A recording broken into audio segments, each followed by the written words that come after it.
हमारा स्वास्थ्य हमारी सबसे बड़ी दौलत है। गौतम बुद्ध ने कहा था, हर व्यक्ति अपना स्वास्थ्य खुद ही बनाता है।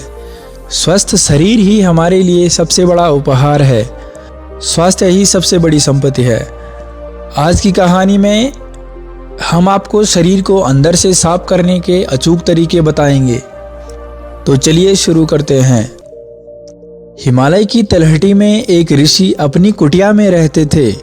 वे पुराने भारतीय आयुर्वेद और योग के विशेषज्ञ थे। लोग दूर दूर से अपना इलाज कराने आते थे।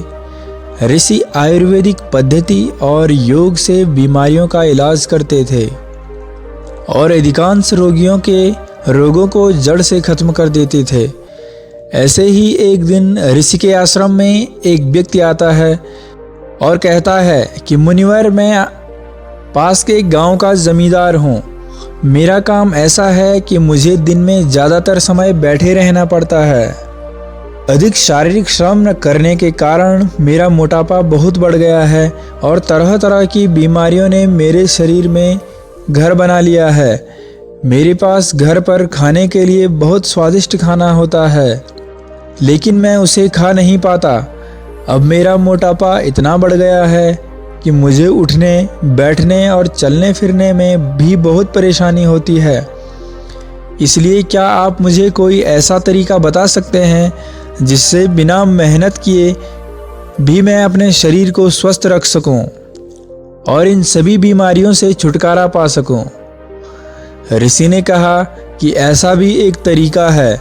इसके लिए आपको सबसे पहले अपने शरीर में जमी गंदगी को बाहर निकालना होगा और जैसे जैसे आपके शरीर से गंदगी बाहर निकलेगी और आपका शरीर अंदर से साफ हो जाएगा तो आपका वजन अपने आप कम होने लगेगा, त्वचा साफ हो जाएगी और आप खुद को पहले से ज़्यादा ऊर्जावान महसूस करेंगे।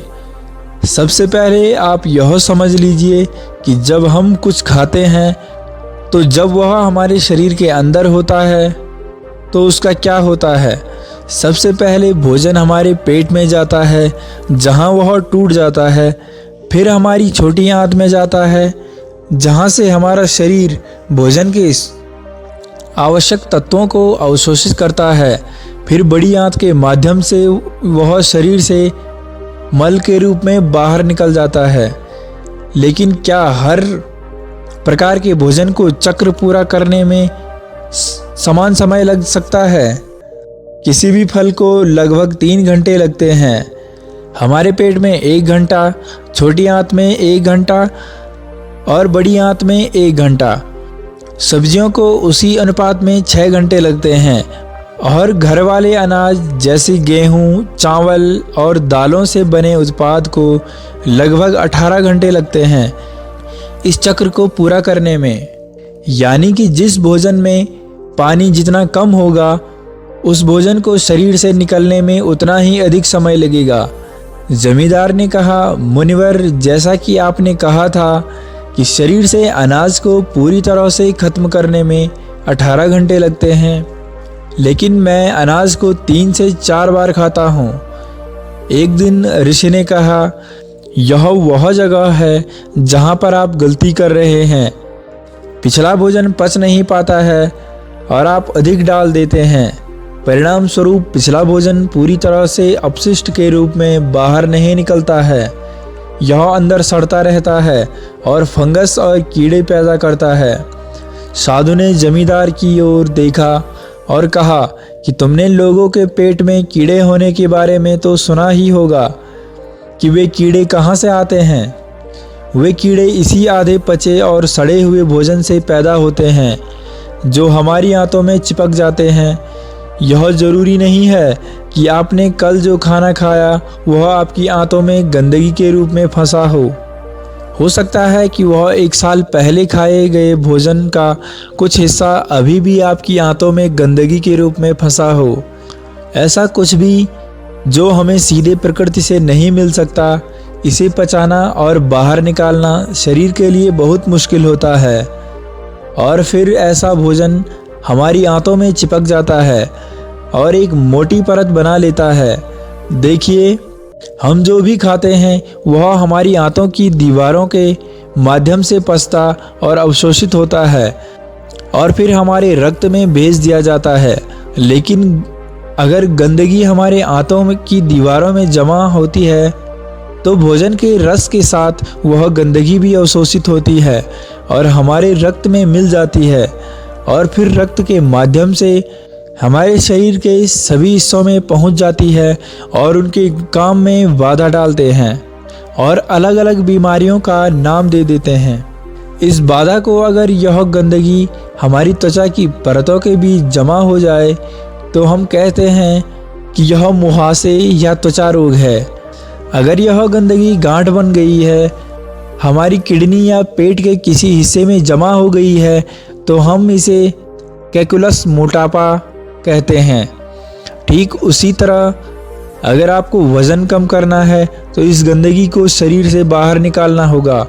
हमारी आंतों में बहुत मोटी परत होती है तो उसे हम कब्ज कहते हैं और कब्ज ही सभी रोगों की जड़ है। इसी प्रकार जब यह गंदगी हमारी श्वास नली में जमा हो जाती है फिर हम इसे अस्थमा कहते हैं।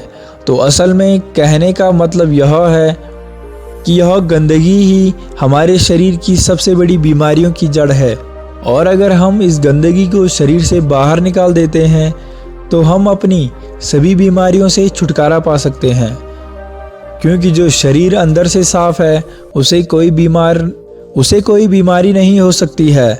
ऋषि ने अपने शरीर की ओर इशारा करते हुए कहा कि हमारा यह शरीर एक आदर्श डिजाइन और एक प्रकृति का अनमोल उपहार है। कुछ समय बाद हम अपने शरीर को माँ प्रकृति को लौटा देंगे। इसलिए हम सभी की जिम्मेदारी है कि जब तक हमारे पास यह शरीर है हम इसे स्वच्छ और स्वस्थ रखें और इसे वैसे ही वापस दें जैसे माँ प्रकृति ने हमें दिया है। ऋषि ने आगे कहा कि इंसानों ने प्राकृतिक भोजन किया है, पदार्थ लाखों वर्षों तक सीधे रहते हैं, इसलिए मानव पाचन तंत्र भी उसी के अनुसार विकसित हुआ। यानी हमारा शरीर कच्चे प्राकृतिक पदार्थों के लिए बना है, लेकिन अपने स्वाद के चक्कर में हमने इनमें ढेर सारी गंदगी डालनी शुरू कर दी है। तो आपका पहला काम इस गंदगी को शरीर से बाहर निकालना है और फिर दूसरी बात यह है कि इसमें सही खाना डाला जाए। लेकिन जमींदार ने कहा, मुनिवर शरीर से गंदगी कैसे बाहर निकालें? ऋषि ने कहा कि इसके लिए सबसे पहले आपको दिन में 16 घंटे का उपवास करना होगा। ऋषि ने जमींदार की ओर देखा और कहा, 16 घंटे का नाम सुनकर डर मत जाना, आप इसे बहुत आसानी से कर सकते हैं। देखिए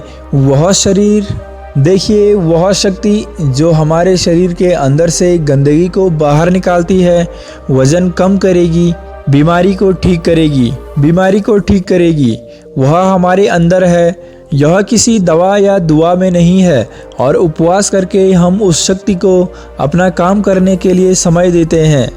देखो, जब एक आदमी की हड्डी टूट जाती है तो हम उस समय हड्डी को आराम देने के लिए उसे बाहर से बांध देते हैं ताकि वह हड्डी अपनी जगह पर रहे और कुछ दिनों में वह हड्डी अपने आप जुड़ जाती है। ऐसा नहीं था कि हमने उस हड्डी को जोड़ने के लिए उस पर कोई दवा लगाई थी। तो फिर उस हड्डी को किसने जोड़ा? यह हमारे भीतर की जीवन शक्ति को जोड़ती है। यह जीवन शक्ति बहुत मजबूत है। सोचिए, अगर यह जीवन शक्ति हमारी हड्डियों को जोड़ सकती है तो क्या यह हमारे अंदर की गंदगी को बाहर नहीं निकाल सकती? क्या यह पत्थर को नहीं तोड़ सकती? निश्चित रूप से यह ऐसा कर सकती है। जब जीवन शक्ति ने अपना काम करना शुरू कर दिया है तो यह किसी भी बीमारी को ठीक कर सकता है, चाहे बीमारी कहीं भी हो और कितनी भी पुरानी हो। सबसे पहले आप यह समझ लें कि जीवन शक्ति कैसे काम करती है। जीवन शक्ति एक समय में एक ही काम अच्छे तरीके से कर सकती है। या तो भोजन पचाने का काम कर सकती है या फिर आंतरिक मरम्मत का काम या शरीर का उपचार। लेकिन दुर्भाग्य से ज़्यादातर लोग हर समय खाते रहते हैं और इस जीवन को अपना दूसरा काम करने के लिए समय नहीं देते, क्योंकि जैसे ही भोजन हमारे अंदर जाता है जीवन शक्ति उस भोजन को पचाना शुरू कर देती है। हमने सुबह नाश्ता किया, जीवन शक्ति इसे ठीक से पचा नहीं पाती और हमने दोपहर का खाना भी खा लिया, वह भी पचता नहीं। और हमने शाम को फिर खा लिया, वह भी नहीं पचता, और हमने रात का खाना भी खा लिया। इस प्रकार प्राण शक्ति 24 घंटे 7 दिन रात भोजन पचाने में लगी रहती है। उसे कभी भी शरीर की बीमारियों को ठीक करने का और शरीर में जमी गंदगी को बाहर निकालने का मौका नहीं मिलता है। इसलिए यदि हम चाहते हैं कि जीवन शक्ति हमारे शरीर पर अपना कार्य करे, तो हमें उसे प्रतिदिन कुछ समय के लिए भोजन पचाने के कार्य से मुक्त रखना होगा, और हम 16 घंटे का उपवास करके ऐसा कर सकते हैं।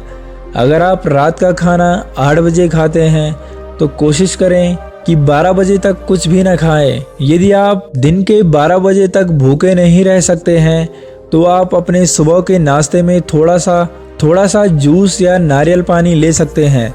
यदि आपका काम ऐसा है कि आपको 12 बजे से पहले खाना खाना पड़ता है तो आप जल्दी से डिनर कर सकते हैं, जैसे कि शाम को 6 बजे, फिर आप खाना सुबह 10 बजे के बाद खा सकते हैं। आपने सुना होगा कि हमारे पूर्वज सूरज डूबने से पहले अपना डिनर कर लेते थे। वैसे भी ऐसा इसलिए करते थे ताकि भोजन पचाने के बाद जीवन शक्ति को शरीर को स्वस्थ रखने के लिए कुछ समय मिल सके। मान लीजिए आपने शाम को 6 बजे अपना डिनर कर लिया है, और अगर आपका खाना हल्का है तो रात 2 बजे तक यह आसानी से पच जाएगा। उसके बाद 2 बजे से सुबह 10 बजे तक यानी 8 घंटे का समय फ्री मिलेगा जीवन शक्ति के लिए, और वह हमारे भोजन को पचाने में सक्षम होगी। यदि आप 30 दिनों तक इस नियम का पालन करते हैं तो यह समय 240 घंटे हो जाएगा, और एक वर्ष में यह समय बढ़कर 2880 घंटे हो जाएंगे। यानी एक वर्ष में हमारी जीवन शक्ति को हमारे शरीर को ठीक करने और आंतरिक रूप से मरम्मत करने के लिए 2880 घंटे मिलेंगे। प्राण शक्ति हमारी आंतों में जमा गंदगी को बाहर निकालेगी, पथरी को तोड़ेगी और खून को साफ करेगी, और सांस की नली में जमा गंदगी को बाहर निकालेगी। इस समय में प्राण शक्ति किसी भी गंदगी को, किसी भी बीमारी को दूर कर सकती है, शरीर से बाहर निकाल सकता है। लेकिन आजकल लोग सोचते हैं कि अगर वे उपवास करेंगे तो कमज़ोर हो जाएंगे, लेकिन ऐसा नहीं है। हजारों साल पहले हमारे पूर्वजों के पास भोजन की निरंतरता नहीं थी। कई बार उन्हें कई दिनों तक भूखा रहना पड़ता था। तो इस तरह से मानव शरीर का विकास हुआ है कि उसे समय समय पर उपवास करने की आदत होती है। अजीब बात तो यह है कि हम हमेशा कुछ न कुछ खाते रहते हैं। हमारे कुछ बौद्धिक पूर्वजों ने इस बात को समझा था कि यदि किसी व्यक्ति को उपवास करने के लिए कहा जाए तो वह उपवास नहीं करेगा, इसलिए उन्होंने उपवास को जोड़ दिया है हमारे धर्म और रीति रिवाजों के साथ, ताकि लोग समय समय पर उपवास रखें। उपवास के दौरान हमारी जीवन शक्ति शरीर के हर हिस्से तक पहुंचती है। यह शरीर में जमा गंदगी को मलमूत्र, खांसी और पसीने के रूप में बाहर निकालता है। ऋषि ने जमींदार से कहा कि एक बात का हमेशा ध्यान रखना कि रात का खाना हमेशा हल्का होना चाहिए, और अगर आप अभी 16 घंटे तक उपवास नहीं कर सकते हैं तो आप 14 घंटे से शुरू करें और इसे धीरे धीरे 16 घंटे तक ले जाएं। पहले तो आपको यह मुश्किल लगेगा, फिर धीरे धीरे यह आपकी आदत का हिस्सा बन जाएगा। ऋषि ने एक और तरीका बताया जिसके द्वारा आप अपने शरीर से गंदगी को बाहर निकाल सकेंगे। वह है शरीर की मालिश और पसीने के माध्यम से। जब हम सप्ताह में कम से कम 3 बार तेल से शरीर की अच्छी मालिश करते हैं तो इससे हमारा रक्त तेजी से चलता है और यह रक्त उसके साथ चलता है नसों में जमा अपशिष्ट को गुर्दे तक ले जाता है, जहां से इस अपशिष्ट को हटा दिया जाता है पेशाब के जरिए शरीर से बाहर। इसी तरह जब कोई व्यक्ति कड़ी मेहनत करता है तो उसके शरीर में जमा गंदगी और चर्बी पसीने के रूप में बाहर निकलती है। ऋषि ने आगे कहा कि स्वस्थ रहने के लिए, शरीर से गंदगी निकालने के लिए सही आहार लेना जरूरी है। अब मैं आपको भोजन के 3 नियमों के बारे में बताने जा रहा हूँ। पहला नियम, अपने आहार में 40 से 50% सजीव भोजन शामिल करें। चाहे वह फल हो, हरी सब्जियां हो, सूखे मेवे हो या अंकुरित अनाज हो, कुछ मिलाकर इन्हें पकाया नहीं जाना चाहिए। ज़्यादातर लोग मृत भोजन खाते हैं और फिर स्वस्थ रहने की उम्मीद करते हैं। मृत भोजन खाने का मतलब है कि हम किसी मृत चीज से जीवन निकाल रहे हैं, इसलिए इसमें कुछ लगेगा। हमारे शरीर से ऊर्जा निकलती है तो यह हमें ऊर्जा देती है। भोजन को पचाने के लिए आवश्यक सभी पाचक रस न केवल शरीर में पाए जाते हैं बल्कि उस भोजन में भी पाए जाते हैं। लेकिन जब हम उस भोजन को पकाते हैं तो उसमें से बहुत से पाचक रस नष्ट हो जाते हैं, और जब हम बिना पाचक रसों के खाना खाते हैं तो हमारे शरीर को उन सभी पाचक रसों को दोबारा बनाना पड़ता है जो नष्ट हो गए हैं। लेकिन किसी व्यक्ति का पाचन तंत्र कितना भी अच्छा क्यों ना हो, वह उन सभी पाचक रसों को दोबारा नहीं बना सकता जो नष्ट हो गए हैं। इन्हें कुछ हद तक बनाएं। दूसरा नियम, शुद्ध शाकाहारी भोजन खाएं, यानी जो भोजन पेड़ों से मिलता है, जानवरों से नहीं। मांस, मछली, अंडा न खाएं। प्रकृति ने हमारे शरीर को जानवरों को खाने के लिए नहीं बनाया है। तीसरा नियम, बासी भोजन या लंबे समय तक रखा हुआ भोजन नहीं करना चाहिए। गीता के 17वें अध्याय के 10वें श्लोक में भगवान श्री कृष्ण कहते हैं कि जो भोजन पकाया जाता है उसे पकाने के 3 घंटे भीतर ही खा लेना चाहिए, क्योंकि 3 घंटे बाद वह भोजन तामसिक हो जाता है और उसमें से जीवन समाप्त होने लगता है। इसीलिए भारतीय यौगिक संस्कृति में पका हुआ भोजन किया जाता है। 3 घंटे से ज़्यादा रखा हुआ भोजन तो खाया नहीं जाता। हमारे पूर्वजों ने भी इस नियम का पालन किया था, इसलिए खाना सीधा चूल्हे से उनकी थाली में आ जाता था। लेकिन आजकल ज़्यादातर लोग सुबह का खाना शाम को खाते हैं और रात का बचा हुआ खाना सुबह खाते हैं और कई बीमारियों को निमंत्रण देते हैं। ऋषि ने जमींदार के चेहरे की ओर देखा और कहा कि यदि तुम नियमों का पालन करोगे तो तुम्हारी बीमारी भी ठीक हो जाएगी और तुम भी ठीक हो जाओगे, स्वस्थ रहे और कभी बीमार न पड़े। दोस्तों, उम्मीद करता हूँ कि आपको यह कहानी अच्छी लगी होगी। कहानी अच्छी लगे तो कमेंट बॉक्स में ज़रूर बताएं और हमारे चैनल को सब्सक्राइब करें।